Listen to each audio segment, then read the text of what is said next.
One of the most frequent questions that I get concerns chemotherapy. It usually starts out something like, my friend is on chemotherapy for breast cancer, et cetera, how much Kangen water should she drink?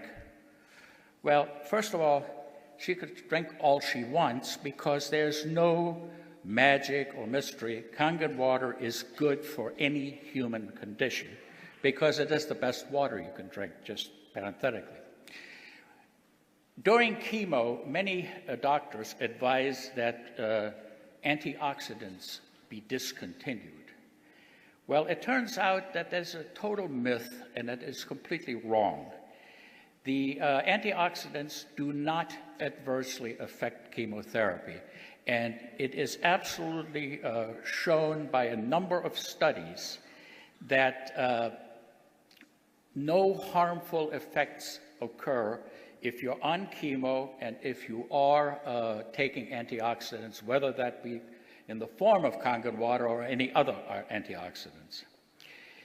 The NIH did 3 separate focus groups on compliance with doctors' orders, and they found that in study groups where people were asked to discontinue their antioxidants, whether they be in the form of pills or whatever nutritional supplements, only 20% complied.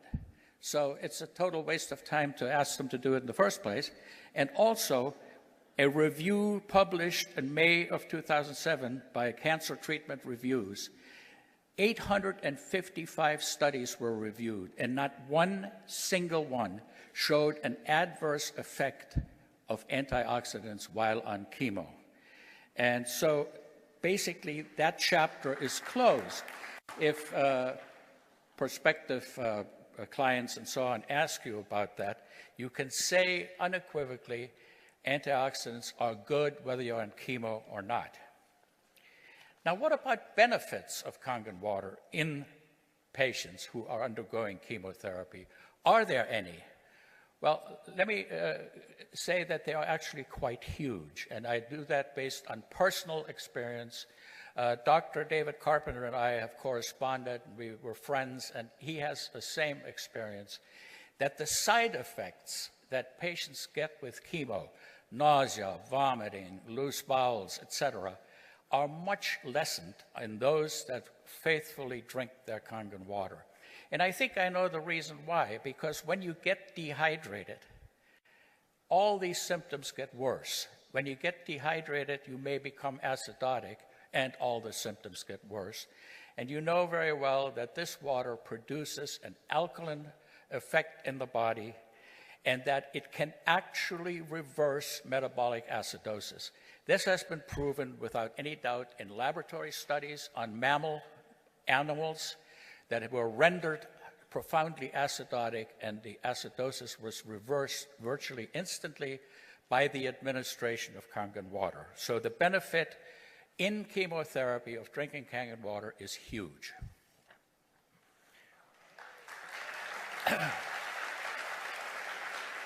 Now, what about radiation therapy? It is being used widely throughout the country for certain types of breast cancer. It's used for other different tumors, and of course, it produces side effects, and the side effects are usually burns. They're worse in fair-skinned people. There's nothing more, heart-wrenching to see. We get some fair-skinned Celtic person, snow-white skin, and the burns are very, very nasty. The ingestion of the Kangen water helps healing, and the topical administration of 11.5 pH water, say you take a towel or something like that, wet it very well, lay it onto the skin for 15 minutes twice a day, especially right after the radiation treatment, and it is an amazing effect that this has on ameliorating these types of symptoms, and I highly recommend it. And by the way, you don't need FDA approval for that. Water has been used to treat burns since antiquity. We know it puts out the fire.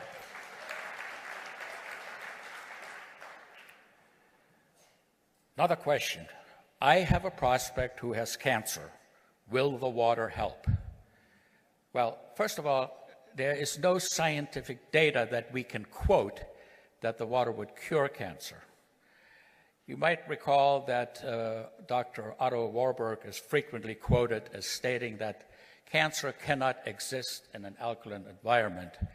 Unfortunately, that is the most gross misquote, because he never said that. What he did say is that cancer can live in the acidic environment that it creates because it uses a different pathway to create energy. It uses fermentation rather than oxidation. Believe me, cancer can survive in an alkaline environment. The rates of cancer that are in the world existent today prove that. However, because the product promotes wellness, because the product gives us good hydration, and good hydration makes people feel better, people with cancer should drink all they possibly can, because it will make them feel better about themselves and also improve their sense of well-being, which is, as far as I'm concerned, the best thing that you can do when you have a miserable disease. Now, what about kidney patients? That's the third or fourth most commonly asked question, because for unclear reasons, there is a warning on the brochure that comes with every machine about troubled kidneys. You shouldn't drink the water. Well, actually, there's absolutely no reason why, and I mean that sincerely, there's no human condition in which the water is contraindicated.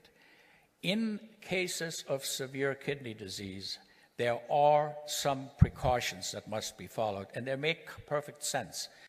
As the kidney function deteriorates, the amount of urine that can be made every day may be limited. So if you drink 5 liters of water and can only make 1 liter of urine, you're going to have trouble. It's going to back up into your lungs, you're going to be in failure, and so on. So doctors routinely put these patients on fluid restriction.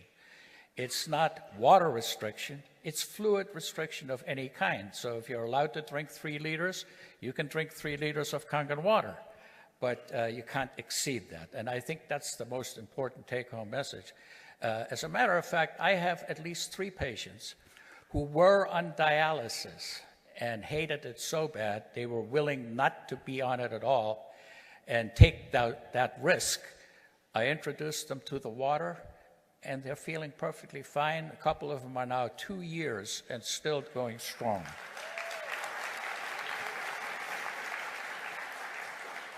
One of the other therapeutic things of Kangen water in the presence of kidney disease is the fact that it is so alkaline and that it can reverse acidosis.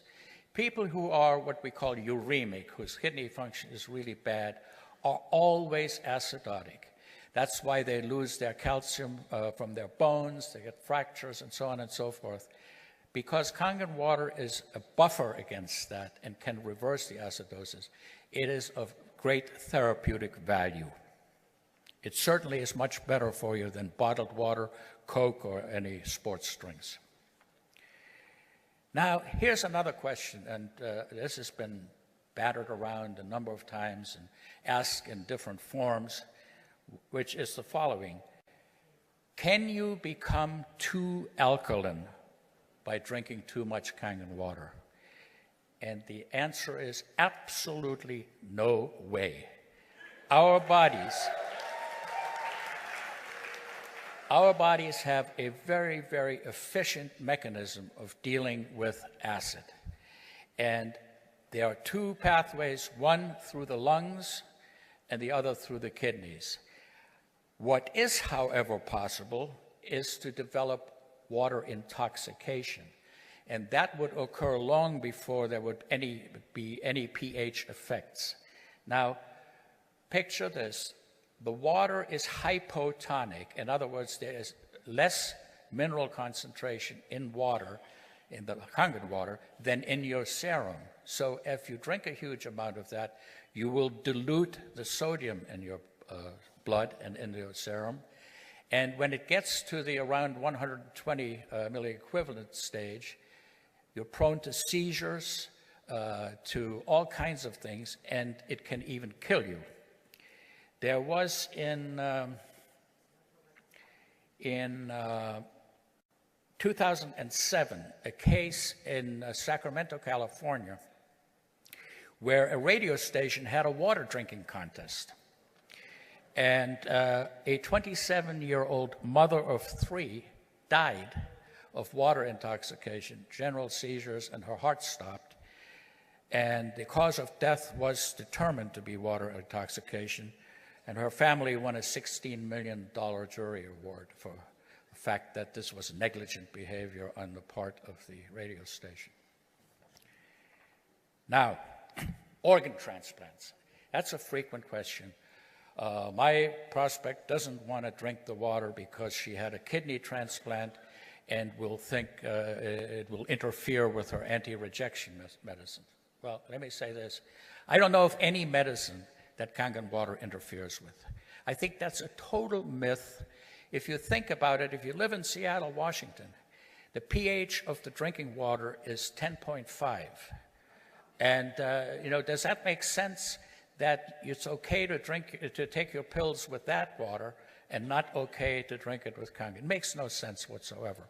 And in fact, I have now met 3 heart transplant patients who are in the Kangen water family and multiple people with kidney transplants. And there's absolutely no way in which they have been adversely affected. Remember, transplant immunity is a highly complicated system of rejection and anti-rejection, and the medications are highly complex. Water is an extremely simple molecule.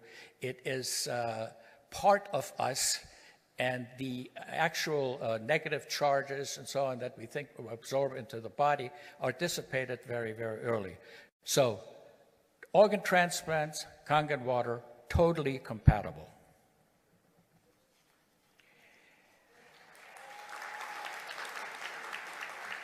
This particular question comes up kind of frequently, and it's been a little bit difficult for me to address. It usually goes something like that. My friend has come home from the hospital, and they told him or her they have 3 months to live with a terminal disease. How much Kangen water should he drink? Well, I sort of have the same reaction. I take a big bottle of scotch myself, but I'm sure the question it comes from the heart and it's well-meaning, but one must be careful that somehow or other it isn't portrayed as some potentially last-ditch life-saving device, because it could really hurt people. So one should be very careful. Obviously, you can drink Kangen water till your deathbed, till your last dying breath. The question arises, would you want to? It's your choice. Now, Coumadin. Oh, my word. Coumadin comes up at least twice a week in questions. I am on a Coumadin. Can I drink the water? Yes, yes, yes, yes, yes. Absolutely. Why? Coumadin is a drug the efficacy of which is affected by many, many factors, most of them things like green vegetables. If you eat too much broccoli and you're on Coumadin, it'll screw up your test. If you eat too much spinach, I mean, there's so many different things that affect it, which is why all patients on Coumadin must have regular tests to check their INR or the activity of the Coumadin in the blood. And so whether it is true that Kangen water might obscure the test somewhat, it's immaterial because you're obligated to test the patient and you can always adjust the dose appropriately. So Coumadin and Kangen water, absolutely, no problem. A doctor told me to stop drinking Kangen water because I am allergic to the minerals that it produces. Well, let me tell you something. It can't produce any minerals. The only minerals that are produced are the ones that have gone in from the source water. You can't de novo produce minerals from a 240-watt machine. During a nuclear reaction, new elements can be produced, but that's what it takes.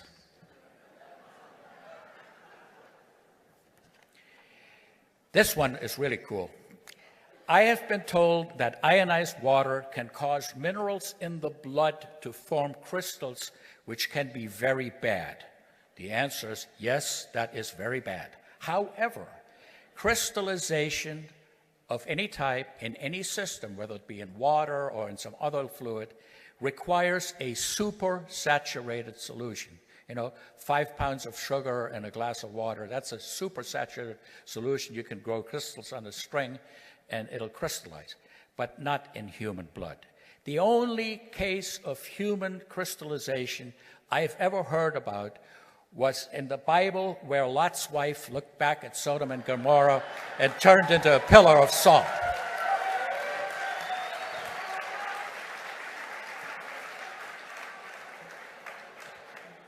And then there is a list, I'll just tell you a quick list of conditions that I've been asked about and have been asked to advise on how much and what pH water to drink. These are by no means all of them, but lung, liver, and bone cancer, leukemia, melanoma, brain tumors, Hodgkin's disease, pancreatic cancer, colon cancer, stomach cancer, ovarian cancer, uterine cancer, throat cancer, breast cancer, bladder cancer, prostate cancer, and myeloma, and others. And the answer is all the same for all of them. The water is good to hydrate people who are chronically dehydrated, which most cancer patients are. It does not cure the cancer, but it definitely can't hurt, and it might just make you feel better. Implanted devices, that's a very common question. I have a mitral heart valve. Can I drink Kangen water?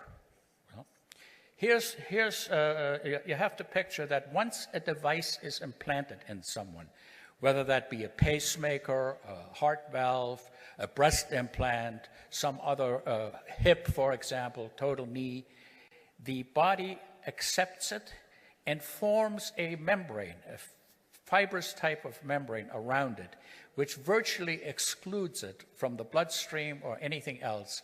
And there's absolutely no problem with any implanted device and the drinking of Kangen water. Now, the other thing is that more and more of the implanted devices now contain noble metals, such as platinum or titanium. And these are particularly non-reactive. They are totally inert and completely safe.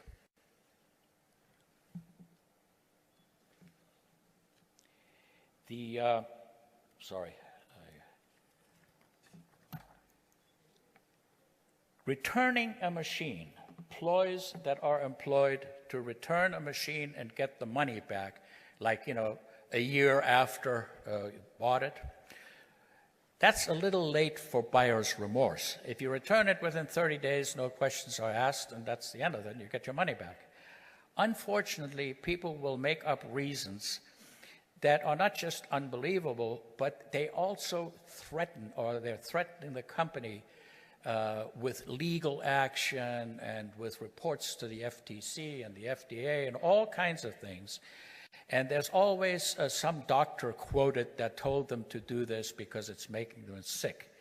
Now, some of the conditions that I've been told were the result of the drinking of the water are hives, rashes, acne, sour stomach, diarrhea, all kinds of stuff. The interesting thing is none of these people had any problem when they were given the water for free, and all of a sudden, it's buyer's remorse and so on. Heart palpitations is a very common thing.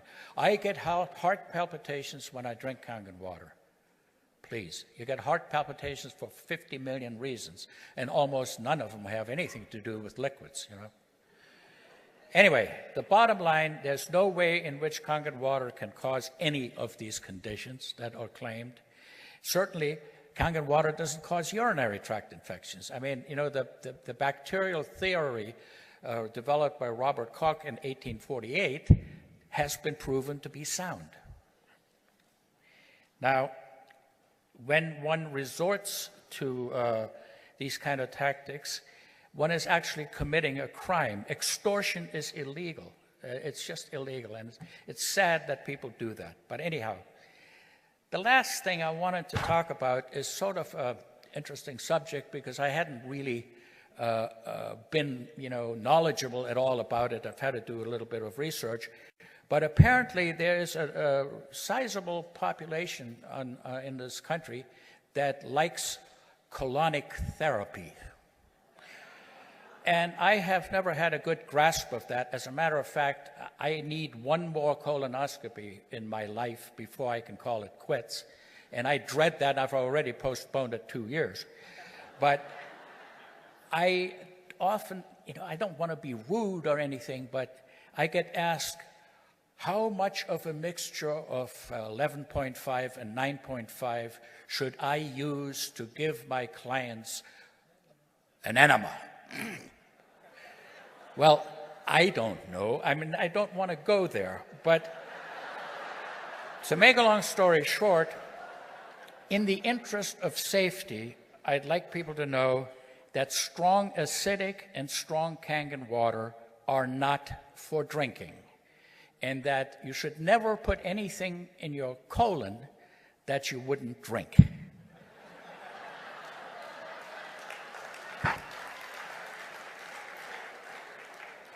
So, my other role, I think, as medical advisor, is to advise the company on perhaps how we can get closer and closer to some real valid approval by regulatory agencies. And to that extent, I think what we need to do, and some of it is being done, some is not yet being done, the bottom line being cost, but the antioxidant capacity of the serum in people who drink Kangen water cannot be measured because of the nature of the tests. So, strictly speaking, we can't prove that you're drinking ORP 800 water and so on because we can't measure the effect in your blood. However, I've recently discovered a new test which shows promise, and hopefully I can get that done because that would establish a structure function claim. And as you know, antioxidants are widely recognized as having a positive effect on human health by the FDA and all kinds of other agencies. Now, the other thing, the alkaline effect, the benefit of that, I think we're well on our way to being able to prove that because we have laboratory animals that have been subjected to profound acidosis, and we've been showing that this can, in fact, be reversed by Kangen water. The bactericidal effect, we've been studying this now for 1.5 years, and there are problems with it because the standards that the EPA demands for these tests are extremely rigorous. We know that the acidic water will kill every bacteria known to man, but it won't kill it in 30 seconds and under certain circumstances that are required by the FDA. And we're working on that, whether or not that'll require increasing the wattage or perhaps some enhancers. We're not there yet. And finally, there's another thing that we should do. We should show and demonstrate the emulsion coefficient of strong alkaline water, the 11.5 water, because that would allow us to market it as a pesticide removing agent. They have to have a certain degree of emulsion coefficient, which is easily tested, and then you could in fact say that that's where the red tomato test comes from, the emulsion of the pesticides into the water. And this is sort of pretty much up to date, and we're going on, and the slides, for bizarre reasons, wouldn't transmit over here, but this is the Enagic logo, and like the Knights Templar, it says, in hoc signo vinces, in this sign we conquer. Thank you very much.